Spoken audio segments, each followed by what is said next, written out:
بسم اللہ الرحمن الرحیم۔ سفارش رشوت کی بہن ہے، عدلیہ ہے، کسی کی بھی اور کسی سے بھی سفارش نہیں سنتی۔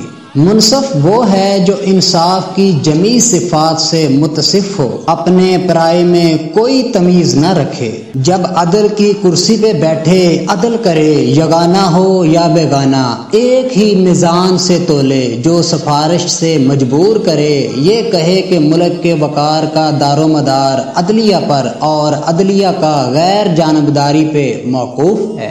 اللہ نے پہلے آسمان بنایا، پھر میزان قائم کی اور حکم دیا اس میزان کو قائم رکھو، ذرا سی بھی کمی نہ کرو، پھر زمین بنائی، عدلیہ میزان ہے۔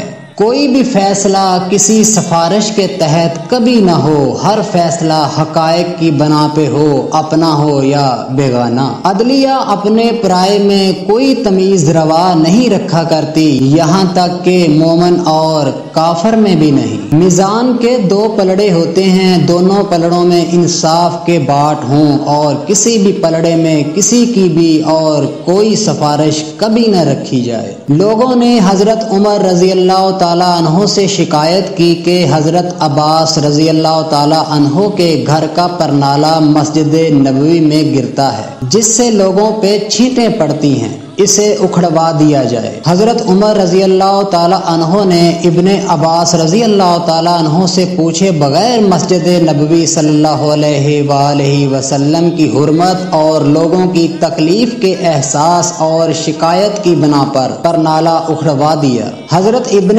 عباس نے دیکھا تو حضرت عمر رضی اللہ تعالیٰ عنہ سے شکایت کی کہ اے عمر، اے امیر المومنین، تجھے معلوم ہے کہ وہ پرنالہ جو تو نے اکھڑوایا ہے حضور اقدس صلی اللہ علیہ وآلہ وسلم نے اپنے دست مبارک سے نصب فرمایا تھا، تو نے اسے اکھڑوا کر زیادتی کی ہے۔ یہ سن کر حضرت عمر رضی اللہ تعالیٰ عنہ کانپ اٹھے، زمین پہ بیٹھ گئے اور حضرت ابن عباس سے فرمایا، اے ابن عباس، میرے کندھوں پہ چڑھ جاؤ اور اس پرنالہ کو وہیں گاڑ دو جہاں سے اسے اکھیڑا گیا ہے۔ اور ساتھ ہی فرماتے جاتے تھے کہ اتنی اچھی سیڑھی تمہیں مدینہ بھر میں نہیں مل سکتی۔